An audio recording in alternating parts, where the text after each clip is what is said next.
Kinalampag ng motorcycle taxi riders ang Senado para hilingin na apurahin ang pagsasaligal sa kanilang hanay. Reklamo ng mga rider, ito ang paraan para maproteksyonan ang kanilang kabuhayan dahil lubhang dehado sila ngayon sa kita. Alamin sa balitang A to Z ni Ace Cruz.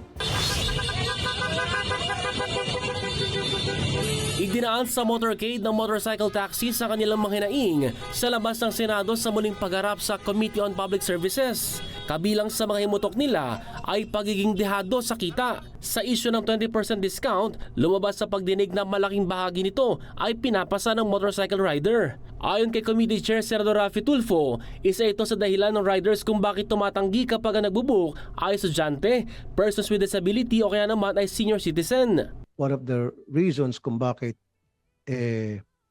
tinatanggihan kuminsan o madalas itong mga discounted passengers ay sapagkat yung discount ay kinakarga sa driver na para sa akin dapat ikakarga yan sa kumpanya.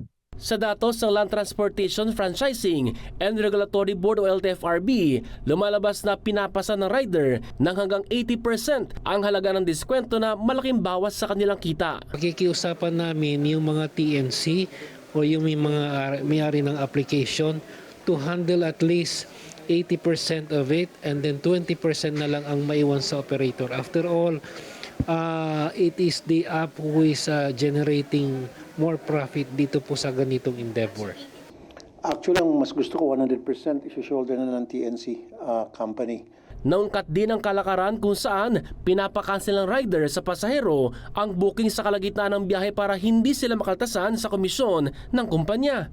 Ang ibang rider naman, kahit registered sa app ay lantarang naghahabal-habal na lang o hindi na idinadaan sa app ang pagkuha ng pasahero. Hindi man namin gusto na maging illegal kami sa mata ng batas, sa mata ng publiko. Pero kung yun lang ang paraan para makapaghanap buhay kami ng nararapat at sapat para sa pamilya namin. Siguro kung mali kami, sige po, pakulong nyo na lang ako. I think I have to admit that meron pa mga ibang mga pasaway na gumagawa po yun. Pero we have certain algorithms in place na chine-check po yung online activity. Doon po na nakakahuli po kami. So, Anong ginagawa nyo pag nahuli nyo? binaban po yun.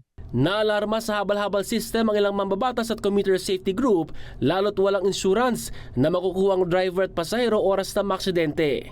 Isa pa sa hiling ng motorcycle riders ay ipasa na ang batas na magli-legalize sa motorcycle taxis na 5 taon nang nasa ilalim ng pilot program ng gobyerno. Ayon kay Tulfo, sisikapin itong habulin ngayong 19th Congress para sa proteksyon ng halos 60,000 na motorcycle riders sa bansa. Para sa Balitang A to Z, Ace Cruz.